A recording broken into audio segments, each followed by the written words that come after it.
What's up, guys? Jay and Derek here from Tap and Turn Gaming, coming at you today with a little video on location from the Battlegrounds.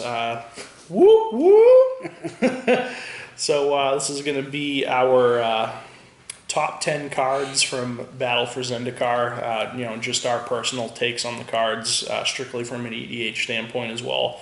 We're also going to talk about the new legends that we got, the planeswalkers that we got, and the new keywords that we got, or abilities. So Derek's going to kick us off with some stuff. First thing we'll go into right away is just the abilities, to get them out of the way so that when we're talking about the cards, it makes sense that we've talked about the abilities.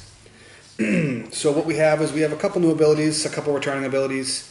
The really returning ability we have is Landfall, coming back from old Zendikar, which is, I guess it makes sense. Yeah. And it's a pretty cool ability. I liked it. Yeah, pretty basic ability. It does something when a land comes into play. It's always different depending on the permanent that has it. So it's pretty cool. I like it a lot. One of the new abilities we have now is not really a new ability, but they gave it a name finally, and that is Rally. And what it was in the old Zendikar set, there was the allies. And they were creatures that had a secondary subtype besides being like a core artificer. They were also an ally.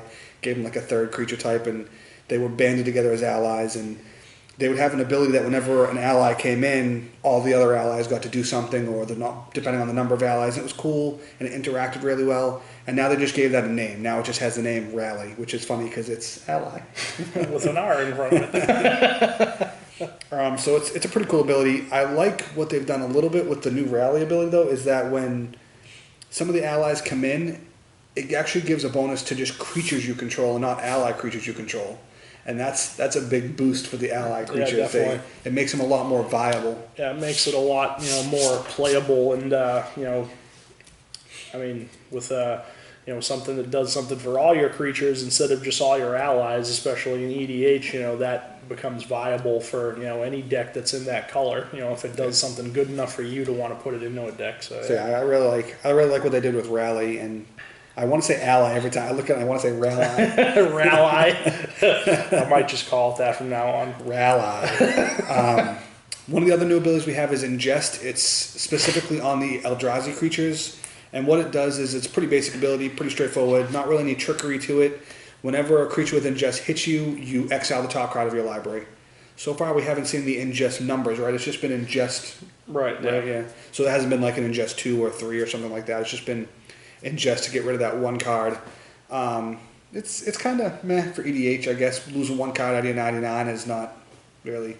Yeah, unless you repeatedly smack your opponent in the face with that creature, it's okay, but, that only really works well with, like, the other Eldrazi's in the set that do, something that say, like, oh, you can take cards from your opponent's exile zone and put them in their graveyard, and then I do something cool. Right. So, strictly from an EDH standpoint, you'll see in our list that we don't have a lot of Eldrazi's on our top 10.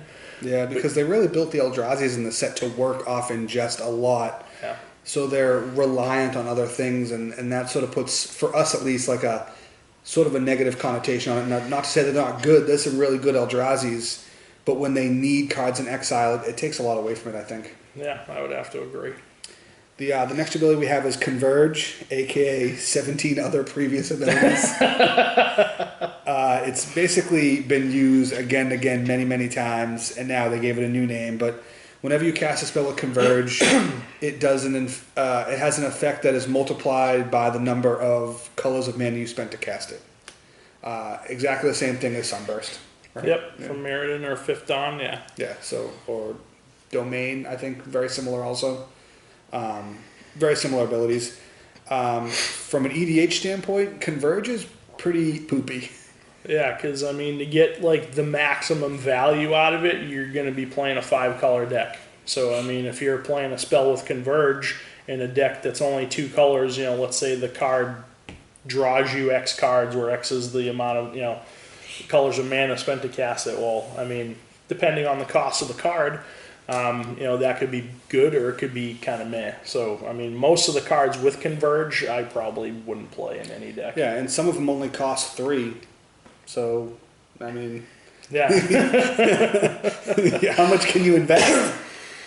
So, Converge is really sort of For EDH. It's actually kind of really poor for EDH, I think, Yeah. unless you're building around it. You know, in those corner case situations, everything can be good. So if you're building around Converge, I'm sure it'll be fantastic. But if you're just putting it into a deck, it's not going to be good. Yeah. The next ability we have is Devoid, which for EDH is completely garbage. Yeah. Complete garbage. It means nothing to EDH, really. I mean, there's going to be a few corner case situations, but other than that, it's not going to do anything for you. Yeah, I mean, the Devoid, again, is, just attached. Well, actually, it's not just attached to Eldrazi. It's attached to, like, instants and sorceries and stuff like that in the set. Basically, most of the cards with Devoid actually have colored mana symbols on them that you need to use to cast the card, but Devoid technically makes the card colorless. Which matters not for EDH because it's based off color identity. Correct. And that's based on actual mana symbols on the card, not the color of the card. So it means nothing for EDH. So Devoid, whatever. We don't care about it. Get out of here, Devoid. We don't care like about you. We're racist against colorless. Then the other new ability we have is Awaken. And I am not a fan of Awaken only because generally when you're playing EDH, multiplayer EDH, it's a very wrath-heavy meta. A lot of people are running a good amount of wraths because why run a 3-cost spell that kills one creature when you can run a 4-cost spell that kills all the creatures? So if you've awakened a bunch of your lands... Yeah, now they're going to get wrathed off the board, They're going down to 2. Yeah, so I mean, I feel pretty much the same way about it as you do.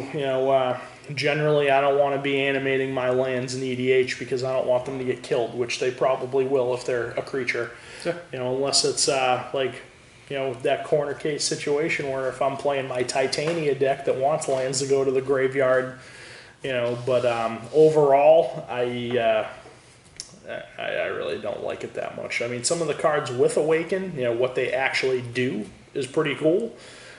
Just that Awaken cost where, if someone has Awaken 5 and it has a higher mana cost to cast it with that Awaken cost, if it's 5, you animate one of your lands into a 0/0 and put 5 +1/+1 counters on it. So, maybe we'll see it used in Standard and stuff like that, but, we don't care about Standard. Yeah, we don't care about all that. The only real time I see Awaken being good is when you put the counters on one of your already on the board man lands, because then when you animate the man land, it gets the +1/+1 counter, so it gets bigger. Yeah. But then it's always a creature as well, and it can die. So out of all the abilities, I think Rally's probably the coolest. Yeah, I would have to agree, yeah. Brings the most to the table for EDH at least. I mean, I really do like Landfall too. I mean, there's a lot of stuff, cool stuff with Landfall, but that's a returning ability. Well, I guess you could say Rallies are a returning ability too, but now it's keyworded. Yeah. So overall, I would have to agree. Rally's probably my favorite ability out of the new stuff that we got. Well, some new stuff and some returning stuff. All right, so now we're going to take a look at the Planeswalkers. This set brings 3 new Planeswalkers. It brings another Gideon, another Kiara, and a Reignited Obnixilis. Yes. Because he had previously lost his spark. So first one we'll talk about is Gideon. Another Gideon. Another one. Gideon is he's a 4-cost, 4 loyalty Planeswalker. His name is actually Gideon, Ally of Zendikar. It's pretty cool that he is Ally of Zendikar. So his first ability is +1. Until end of turn, Gideon, Ally of Zendikar becomes a 5/5 human soldier ally creature with indestructible that's still a Planeswalker and prevent all damage that will be dealt to him this turn. It's the same as all the other ones. I mean, Yeah, he always gets the ability to become indestructible and a creature. I mean, don't get me wrong. It's a cool ability. It really is. But every single time they make a Gideon, he does that. He animates into a guy and smacks your opponent's face. Like I said, it's not bad by any means. I just would like to see something different. Yeah, I agree. The first iteration became a 6/6. Now he's a 5/5. So, I don't care. Yeah. He almost 99% of the time that we've seen Gideon in 5 different versions or something. Yeah. He becomes a guy who's indestructible who smashes face. Yeah. Okay, let's see something different. His second ability, which I think is probably his coolest ability, is you pay 0 loyalty and you put a 2/2 White Knight ally creature token onto the battlefield. I mean, you can go over that one. We actually talked about this in the car ride here. So. Yeah, so, for absolutely no investment at all, you're not adding any loyalty, but you're also not losing any. And you get a 2/2 body on the board that's an ally. So, if you're playing other allies, it's going to trigger that rally. And for me personally, this hits close to my heart. It's a knight. That it's a knight. It's a knight. So I personally love that about He it. already pre-ordered 9 playsets. I did, yeah. That may not be true. It might be. It could be. Or it could. Maybe not, though. But you never know. His last ability is -4. You get an emblem with creatures you control, get +1/+1. Yeah, it was Static Glorious Anthem ain't Yeah, bad. it's not bad. Static Glorious And Anthem. what is it, -4 you said? Yeah. So, you could, how much loyalty does he come in with? 4. So, if you really wanted to, you Yeah, if it's going to win you the game, cast him for the 4, kill him, get the emblem. Yeah. But overall, compared to a lot of other planeswalkers that have, ultimate abilities like that, granted that most of them do something a lot more substantial than buff your team, but, that's a pretty low cost for a last ability on a planeswalker, and you can stack those. So, you get an emblem, maybe he stays around for a while, you get another one. So, I like it. Yeah, good stuff.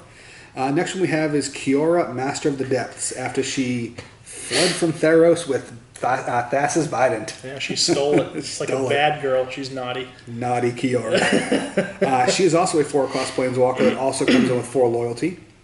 Her first ability is +1 to untap up to 1 target creature and up to 1 target land. That's a pretty solid ability. I like it a lot. It's very Garruk-esque while still untapping a creature, so it's really, really pretty cool. Yeah, I would definitely play that in my Derivi deck. Yeah, essentially, if you use that ability when she comes in, she just costs you 3 mana instead of 4 because you're, using that. Pretty basic ability, not a lot to talk about with it, but it is what it is. Her second ability is -2. Reveal the top 4 cards of your library. You may put a creature card and/or land card from among them into your hand, and put the rest on the bottom and put the rest into your graveyard. Sorry. That's a solid ability, especially in the right deck. But 9 times out of 10 EDH, that's going to be good. -2, look at 4 cards, get a creature and a land. I'd take it. Yeah, as we all know, you want to be rampant in EDH, and everybody likes creatures. That's more or less how you're going to win the game is through creatures most of the time. So I like that ability a lot as well. Yep. And then her last ability, which has caused a lot of confusion. Yes, and we'll talk about that in a second. So it's -8. You get an emblem with whenever a creature enters the battlefield under your control, you may have it fight target creature. And then it says, then put 3 8/8 blue octopus creature tokens onto the battlefield. So, let's talk about that. So, when I first saw that, I completely read it wrong and didn't notice the quotation marks on one part of that, which I believe is the first part of it. Yes. So when I read that, I was like, oh, well, that's cool. Whenever one of my guys comes in and fights another guy, it's creature removal.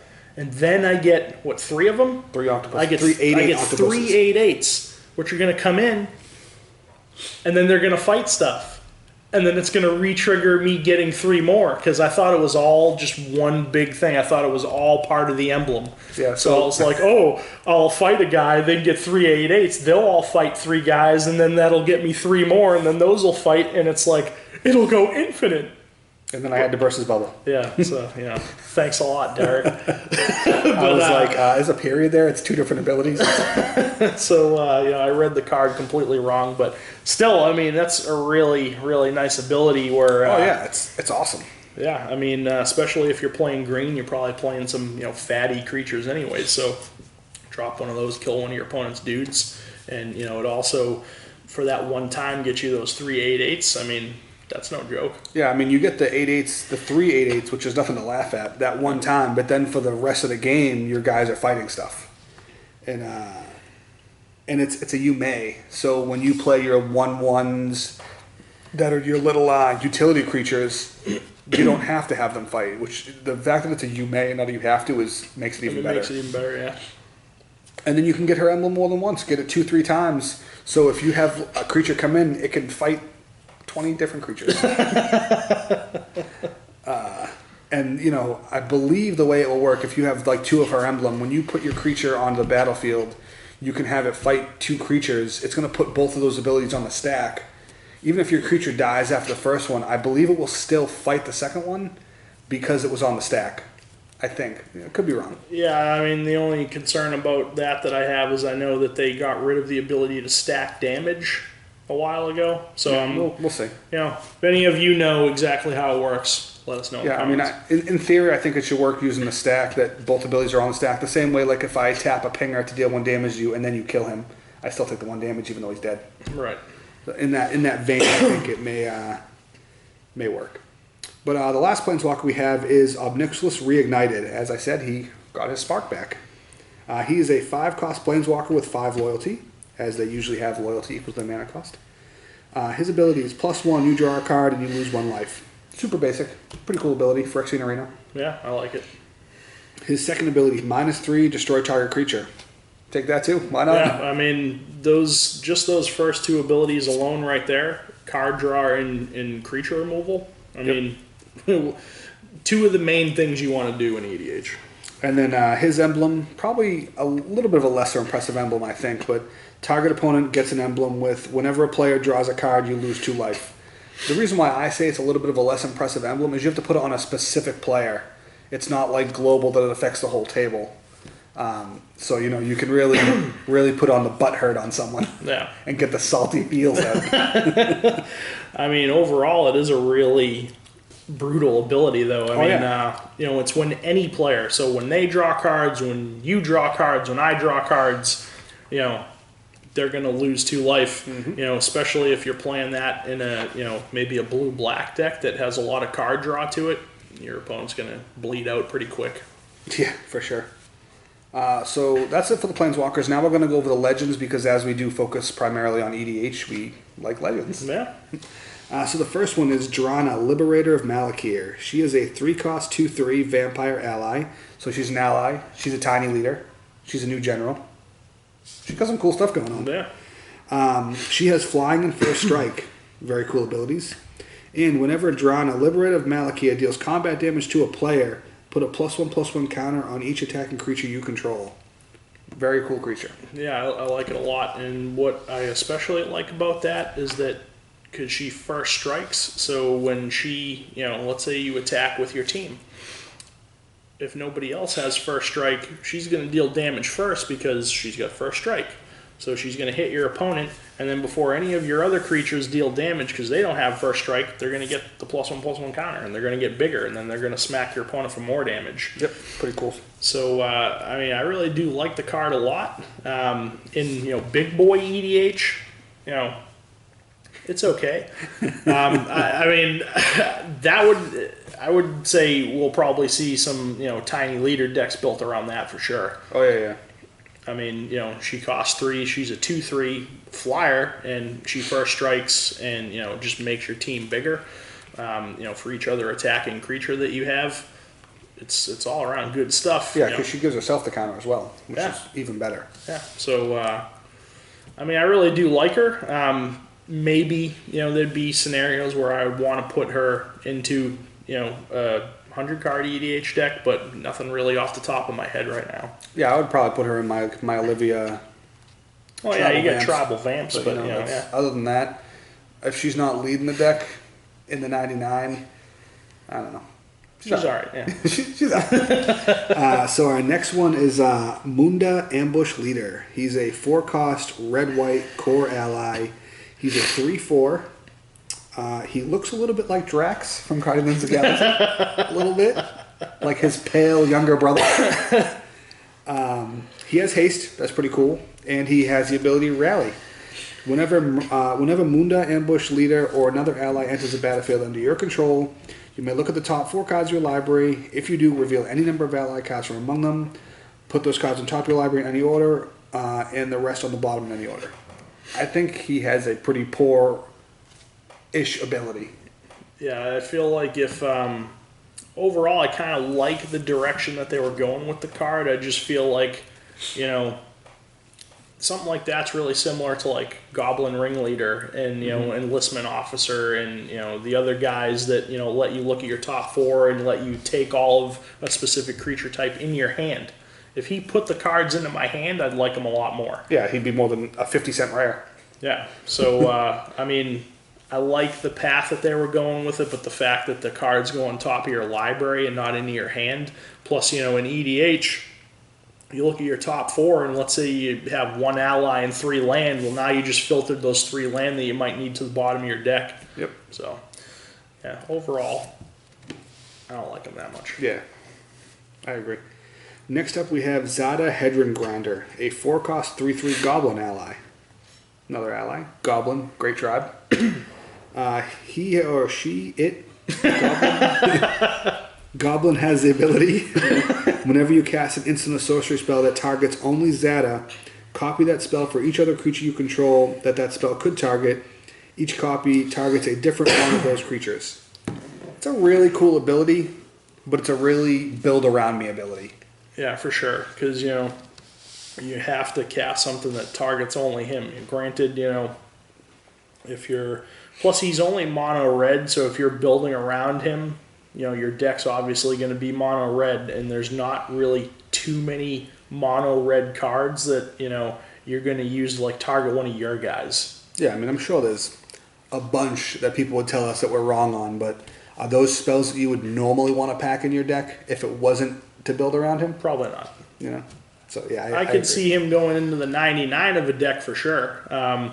Maybe something red-white that is playing a lot of instant speed protection spells. So if you target him with something like a God's Willing, if you have 10 other creatures on the board, you're going to God's Willing all those creatures, and you're going to scry one that many times. Or like a Valorous Stance, or any sort of cantrippy target card. Or there's a lot of cards that he's good with, but I think he's too build around me. I think he really finds a home in the 99 and not in the command slot. Yeah, especially at mono red. Then we have our favorite commander, Noyan Dar Royal Shaper, a 5-cost 4/4 Merfolk ally. I think they purposely made an ally of every creature type. They have a vampire, a merfolk, a goblin, a human. So his garbage ability is whenever you cast an instant or sorcery spell, you may put 3 +1/+1 counters on target land you control. If you do, that land becomes a 0/0 elemental with haste that's still a land. Like we said previously with Awaken, generally in EDH, we don't want to animate lands just because, like you said, it's such a wrath-heavy meta, especially if you're playing multiplayer. So whenever you cast an instant or sorcery, you're going to make one of your lands into a guy that's probably going to die. So, and if you don't make your land into a guy, what's the point of it? What's the point of playing the guy? It's just, why? I really hate that guy, especially in EDH. The only corner case scenario when he'd be good that I could see is, after even if you cast a Wrath, that's when you cast. That's not when they resolve. So if you cast the Wrath, that's when your creature will become your land become a creature, and then it would die. So you don't do that.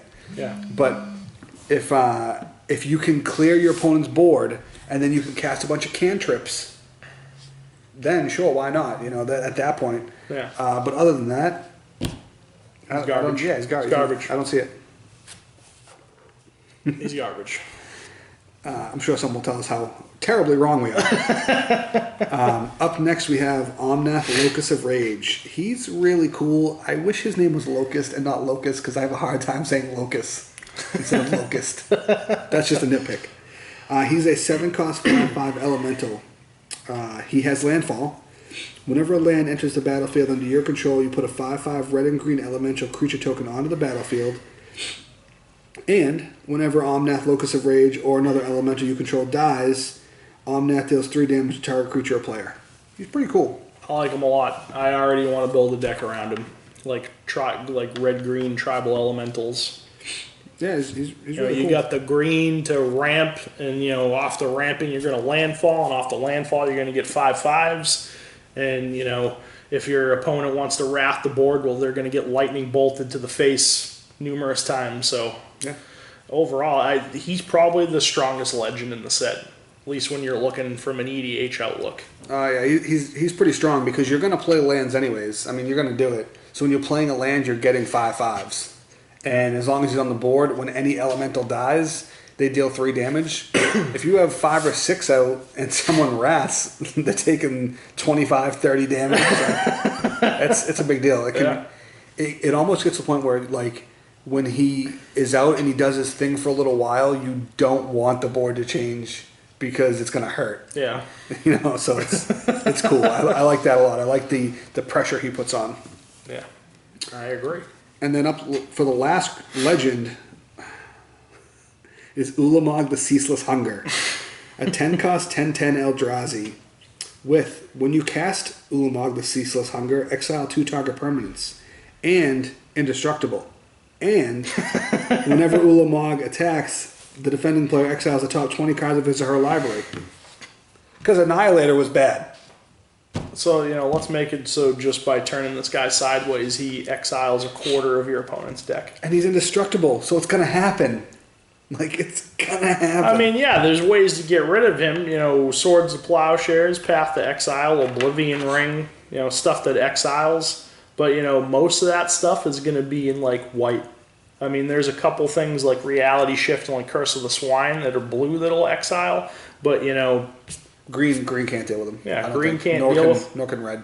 Nor could red, or I don't think black could deal with them. No, black could, like... Black has a bunch of spells. Black could minus him. Well, they, like, Sever the Bloodline, Eradicate. Oh, yeah, that's true, They have a bunch of exile spells, but... Well, I shouldn't say a bunch, but they have a handful. Well, then again, you know, something like Eradicate, who's going to play that? I play it.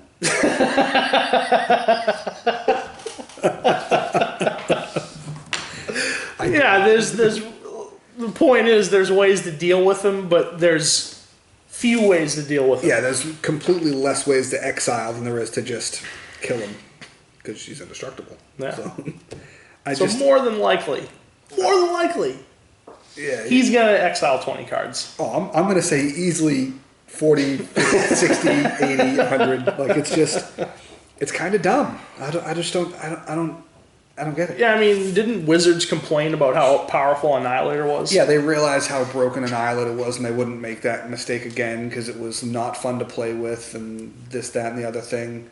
So, yeah, neither is that. So it's not going to be fun to play against. When one of the old Titans attacked and I had to annihilate 4 and sacrifice 4 permanents, that's somehow worse than you exiling 20% of my library in EDH. Or if you're playing Standard and a third of your library just went away, that's somehow not as bad as Annihilator. I don't know. What? Let us know in the comments how you feel about the Ceaseless Hunger. Yeah, so that wraps up all the Planeswalkers and Legends. Just to go over those, and Jay's going to now go over our top 10 picks for the cards strictly for EDH that we think will make an impact and actually make it into decks. Yeah. So first up, we're going to take a look at some creatures. So the first one we have is Brood Butcher. He is a 5-cost, 3/3 Eldrazi drone, 3 a black and a red with Devoid. And when he enters the battlefield, put a plus... When he enters the battlefield, put a 1/1 colorless Eldrazi Scion creature token on the battlefield that has sacrifices creature. Blah, blah, blah, blah, blah, blah. What we really like about him is that he is essentially a sacrifice outlet. So you can pay a black and a green, sacrifice a creature. Target creature gets -2/-2 until end of turn. Mm-hmm. So I like free. Well, it's not so much a free sack outlet. It's 2 mana, so it's cheap. Yeah, so you know you invest a little bit of mana, you sack a guy, maybe it's a token or something. You know you don't need any more, and you can potentially kill a guy. So you know a sack outlet that lets you potentially get something else off the board. Yeah, or just even as a combat trick. Yeah, you know, someone's attacking with a 5/5, you sacrifice a creature, give it a -2/-2, and you block with a 4/4. Now your 4/4 just took out a 5/5, so. As a combat trick that also gives it bonus points. Yeah.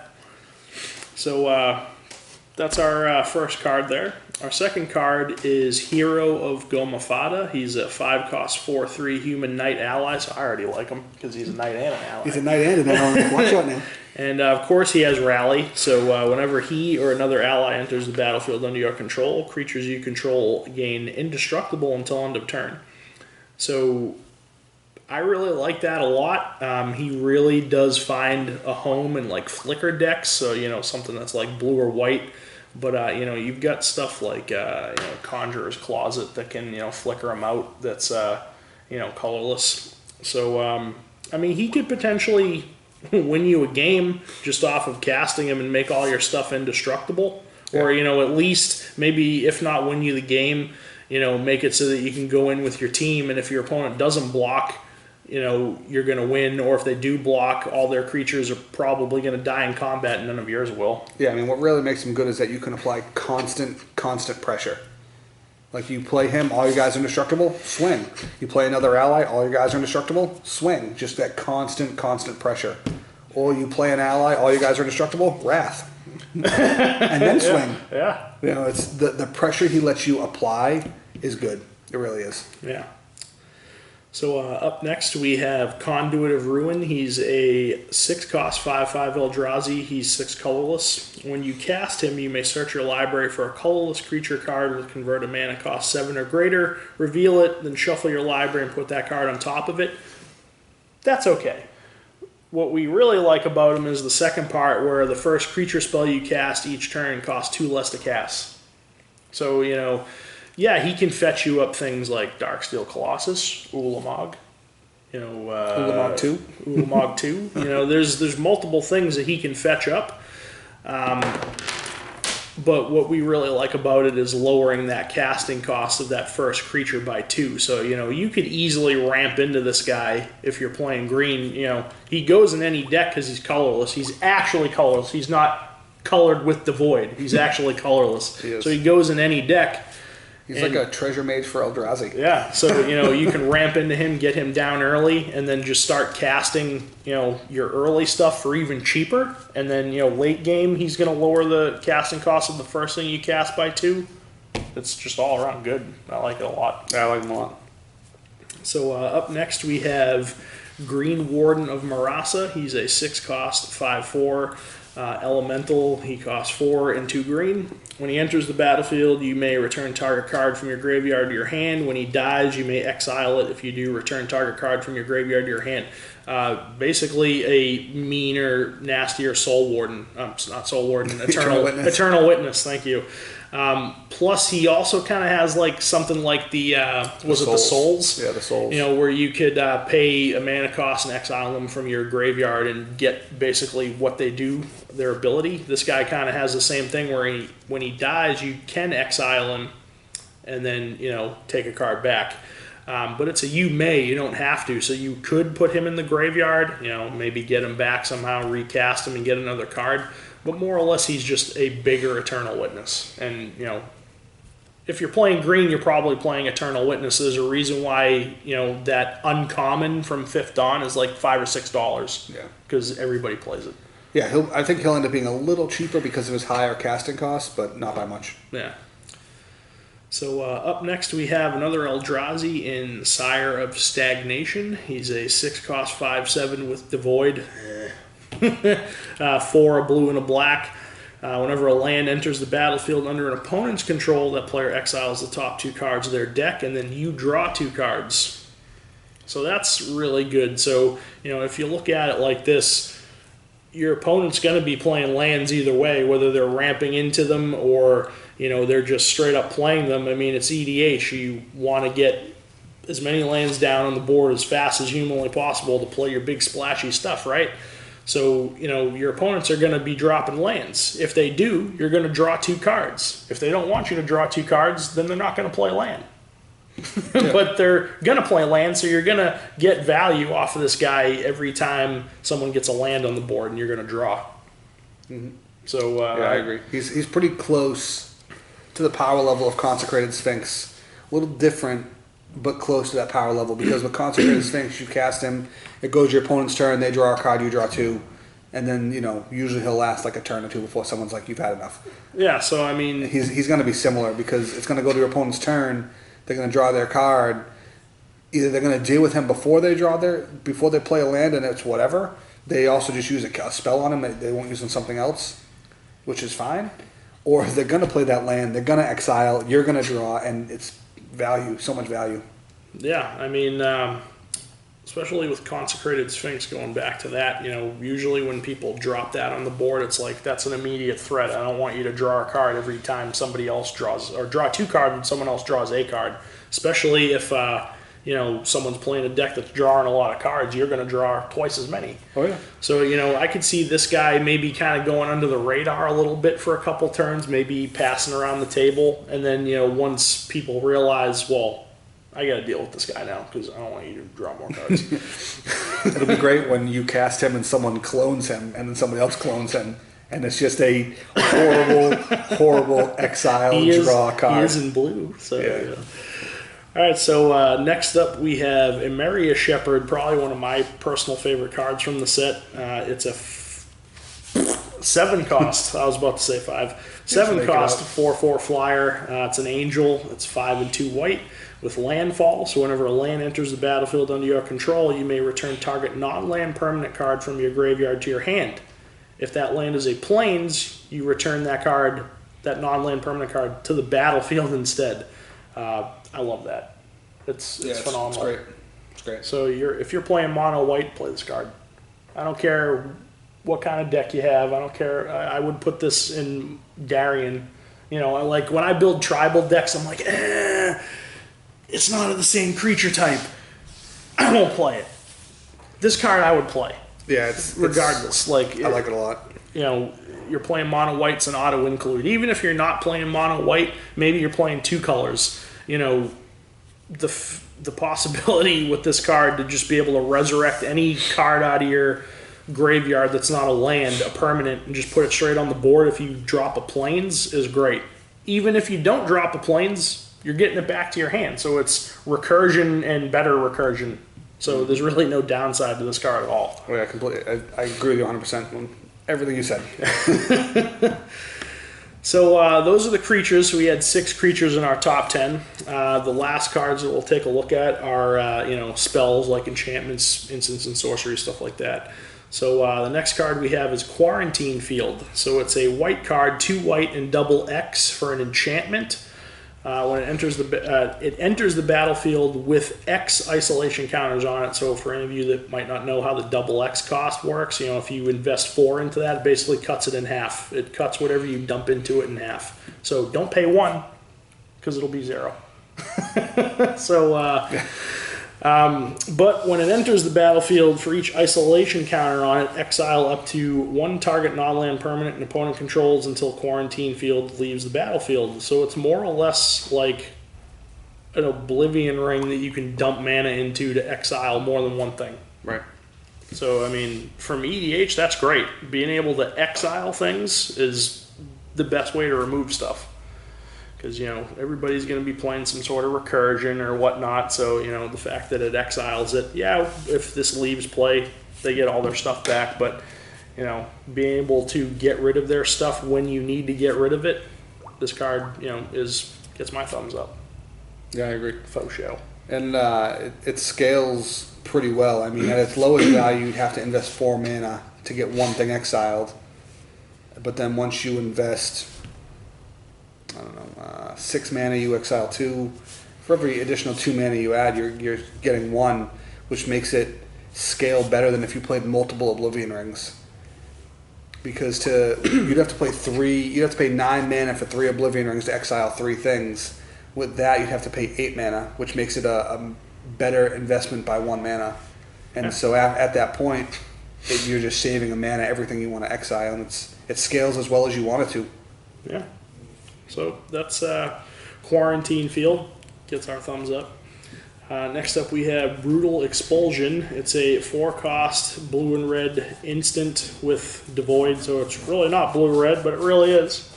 But 2, a blue and a red. Choose one or both. Return target spell or creature to its owner's hand, or Brutal Expulsion deals 2 damage to target creature or planeswalker. If that permanent would be put into a graveyard this turn, exile instead. It's a really great card all around. I mean, it's got like a Venser Shaper Savant attached to it, where you can, you're playing that spell, well, I'll Brutal Expulsion, bounce that spell to your hand and kill your guy, or kill your planeswalker. So, I mean, overall, It's good. Yeah, it's really good. It brings so much utility that it's really good. So that's Brutal Expulsion. Next up we have Planar Outbursts. It's a 5-cost white sorcery, 3 and 2 white. Destroy all non-land creatures, and it also has Awaken 4. And if you want to cast it for Awaken 4, it costs 8 mana, so 5 and 3 white. And if you cast it for its Awaken cost, you animate a land, put 4 counters on it, and becomes a guy. So the reason why I picked this is it's just access to another Wrath. Like we said, a couple times before, EDH is a very Wrath-heavy meta, so, having access to more Wraths. Especially if you're in white. Especially if you're in white, yes. And, I can see this definitely being on, like, the cheaper end of, something like Wrath of God or, things of that nature where, it costs a few bucks to get something like that. This card's probably going to be on the cheap, so. Yeah, I mean, Route costs 5, right? And Route's like, what, $2? Yeah. So this card will be like $1. It'll be $1 rare. Bargain bin rare. But the reason we did put it as a top 10 is it is another sweeper, and it's another sweeper at 5 mana. White has tons of sweepers, not many on the low cost. It has Wrath and Day, but then after, those are the only 2 4 mana ones, I believe. Then in 5 you have Route, now you have this, and I think everything after that is 6, 7, 8. Yeah, you got like a Chroma's Vengeance and, I think Martial Coup, for it to be really good, you need to invest 5 into the X, so Yeah, that makes it costs 7. 7. And then there's Phyrexian Rebirth 6. So it really adds another 5 cost sweeper, which is a big deal. Yeah. And next we have Ujin's Insight, which is another 5 cost spell, but it's blue, 3 and 2 blue for a sorcery. Scry X, where X is the highest converted mana cost among permanents you control, and then draw 3 cards. So, if you have some big, mean, menacing creature on the board that costs a lot of mana, you play this for 5. Let's say your highest costed thing is 10. Let's say it's an Ulamog. So, you're going to scry 10, and you're going to filter however that you want to filter it, and then you're going to draw 3 cards. So, for 5 mana, I feel like you're getting a lot of value out of it. Yeah, it's a little bit dependent on, what you have on the board. But as we all well know, EDH, you're going to be playing big splashy stuff. Your opponent's going to be playing it too. Not that it triggers for your opponent, but if someone else is playing this, more than likely you're going to cast it and you're going to scry a lot. And I'd say average 5-6 easy every time. Yeah. And I mean, even at its worst, you're still drawing 3 cards for 5 mana. I mean, Harmonize in green is what, 4 mana for 3 cards? I believe so, yeah. So you're paying 1 more for the ability to, possibly 1 more for the ability to still draw the same amount of cards. But there's no way you're going to cast that card and not have at least a 2 mana or a 3 mana something on the board. So even if you have a 3, you cast that, you scry 3. Oh, I don't like those 3 cards. Get rid of them and then just draw your 3. You still got like 6 cards deep into your deck. So it's good. It really is, yeah. Value town. I like it a lot. And that was actually the last card. So that is our top 10, just to kind of quickly recap. So we had Brood Butcher, we had Hero of Gomafada, Conduit of Ruin, Green Warden of Murasa, Sire of Stagnation, and a Maria Shepherd for our creatures. And then our non-creature stuff, we had Quarantine Field, Brutal Expulsion, Planar Outburst, and Ujin's Insight. So that's our top 10, guys. So, I hope you guys enjoyed this video where we kind of went over the Planeswalkers and Legends and stuff like that and the abilities in our top 10. So let us know what you think of our top 10. If you agree, disagree, if there were cards that you would put on a top 10. I know some people will probably be like, why didn't you put Ulamog on the top 10? To put it out there, we didn't put Ulamog on the top 10 because we put the Legends separate. Yes. So let us know what you think. Maybe, you have an idea of a top 10 list, share it with us. We really like to hear your feedback and your suggestions and stuff like that. So, that about wraps up things. You got anything before we sign off? Just to say, and do keep in mind that this top 10 is geared strictly towards EDH. Yes. It would be a completely different list if we were saying, what could possibly be good in Vintage or Legacy or Modern or Standard. This is strictly for EDH. So if it would be a completely different list if it was for Standard. So, keep that in mind as you're going over the list and looking at it and watching it, that is for EDH. So that's why we chose the cards we did. Yeah. So yeah, that about wraps it up, guys. So again, hope you enjoyed the video. If you did, thumbs up the video. Let us know that you liked it, so we know to keep making videos like this in the future. Leave us some comments, and if you're not already subscribed, hit that subscribe button. Crush it. Do it. Do it. All right, guys. So this is Jay and Derek with Tap and Turn Gaming. Catch you later.